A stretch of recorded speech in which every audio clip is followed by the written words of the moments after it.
বন্ধুরা। হ্যালো বন্ধুরা, কেমন আছো তোমরা সবাই?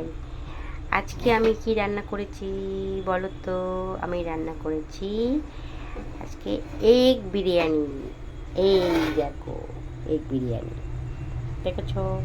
এগ বিরিয়ানি, তার মধ্যে আলু দেওয়া আছে, কিন্তু ডিমটা দেখাচ্ছি না আমি। এক সাইড দিয়ে আমার কর্তামশাই ডিউটি বেরিয়ে গেছে, তো তার জন্য ওনাকে আগের টিফিনটা প্যাক করে দিয়েছি। আর এই দেখো, চিকেন কাবাব।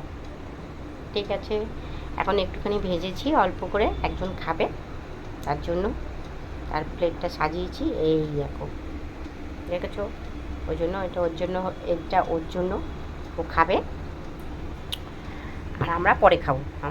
আমাদেরটা গরম গরম ভাজবো কাবাবটা, তখন খাবো। ঠিক আছে বন্ধুরা, তো টাটা বাই বাই।